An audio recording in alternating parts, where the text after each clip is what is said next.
Welcome, I'm Ijoma Onyaso. Tonight, Code of Conduct Tribunal in Abuja issues an arrest warrant on Senate President Bukola Saraki.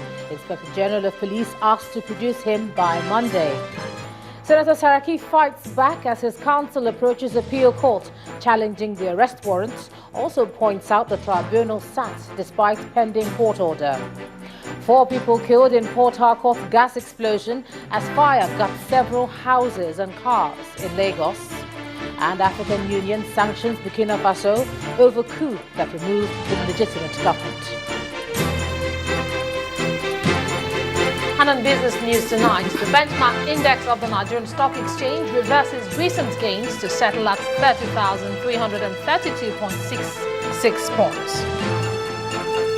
And on sports news tonight, Nigeria's table tennis stars Aruna Quadri and Funke Oshonaike qualify for next year's Olympic Games in Rio de Janeiro, Brazil.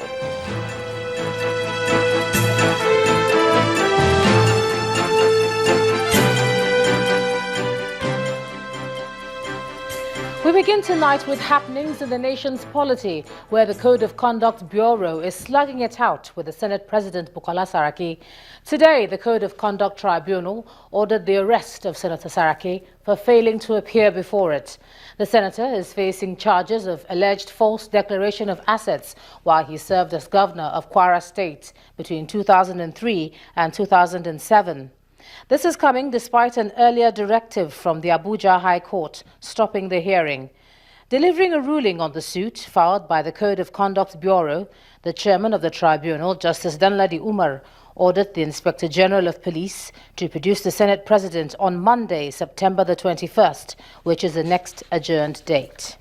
It was an exchange of legal fireworks as the Code of Conduct Tribunal commenced hearing of the suit against the Senate President, Senator Bukola Saraki, for alleged wrong declaration of his assets when he served as the governor of Kwara State between 2003 and 2011.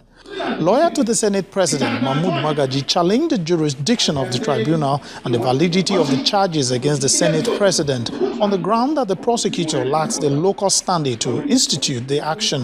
My application is to the fact that he is making an application he has no local standing to make. That's my first application. The Court of Appeal stated that where an accused person is charged before a court, as in this case, and that accused person challenge the jurisdiction of the court as well as the charge, he need not to be in court. The prosecutor, Mohammed Hassan, disagreed with the defense counsel, saying the absence of substantive Attorney General of the Federation cannot stop the institution of criminal proceedings against anybody. He prayed the court to order the arrest of the Senate President for failing to appear in court. The issue is very narrow. Can you raise an objection in absence of your client? The law is very clear on this, my lord. My lord, the power to initiate criminal proceedings before any court of tribunal is not limited to the Attorney General alone. With the arguments for and against the hearing of the suit, Chairman of the Tribunal, Justice Danladi Umar, adjourned for 2 hours. Upon resumption, the chairman read his ruling. The defendant cannot claim to be unaware of this action, having been duly notified. The defendant, as a top-ranking political officer of this country, is expected to respect the constitutional provisions which he has sworn to defend, and at the same time, knowing the obvious implications of breaching the laws of this country. In view of this tribunal will continue with these proceedings, and accordingly, in view of the non-appearance of the defendant respondent, the tribunal orders the Inspector General of Police or the relevant security agencies involved to produce the defendant before this tribunal. In view of the foregoing, the tribunal hereby ordered for a bench warrant to be issued against the defendant. Attempts by the lead counsel to Senator Saraki to sign an undertaking to produce the Senate President was turned down by the tribunal. Some of the issues you have raised are quite germane. And in view of that high responsibility that he bears, I would be asking your lordship to stay with respect, on the ground that he will himself appear in court on Monday. So there is no need to put him at loggerheads. I'm giving that undertaking from The tribunal subsequently adjourned sitting to the 21st of September to enable the Senate President take his plea. Meanwhile, the Senate President has filed an appeal challenging the ruling of the Code of Conduct Tribunal, which ordered the Inspector General of Police to arrest and produce him before the tribunal on Monday. In his ground of appeal, Senator Saraki, through his counsel, Joseph Daudu, submitted that the tribunal erred in law and also acted in error by assuming jurisdiction over the trial of the appellant for a charge which is being challenged at the Federal High Court. Senator Saraki, in his appeal, stated that at the time the tribunal overruled the appellant's application to discharge the order for bench warrant for his arrest, there existed an order of the Federal High Court which was served on the tribunal. He further submitted that the appellant filed an application dated September the 17th, challenging the jurisdiction of the tribunal to adjudicate on the charge brought before it. The Senate President also submitted that when an accused files an application challenging the jurisdiction of a court or tribunal to adjudicate on a charge brought before it, the accused need not be in court. The appellant therefore asked the Court of Appeal to set aside the order of the Code of Conduct Tribunal. In the meantime, Senator Saraki has explained why he did not honor the invitation by the Code of Conduct Tribunal.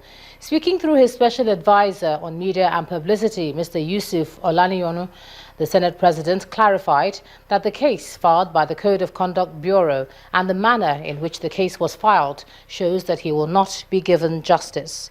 He says, quote, he resorted to approaching the Federal High Court for the determination of the issues of competence of the prosecutor, as well as compliance with the procedures stipulated in the Code of Conduct Bureau and the Tribunal Act, end of quote.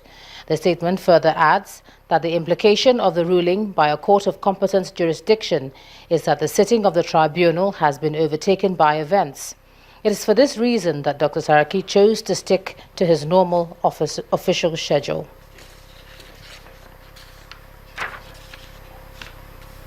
Away from that now, the Nigerian Air Force will continue to build on the professionalism of its workforce as part of efforts towards the protection of the rights of citizens.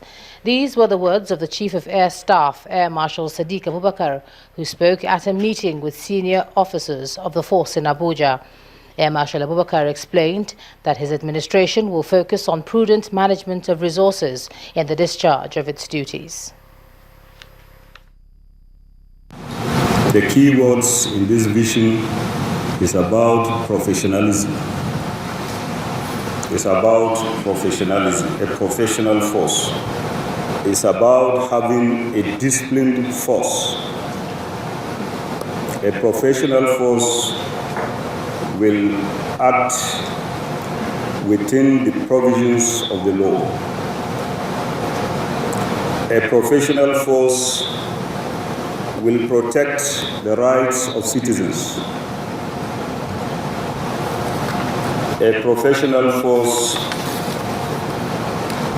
will do what is expected of it in dealing with our security challenges, whether it is in the Northeast or in other parts of the country.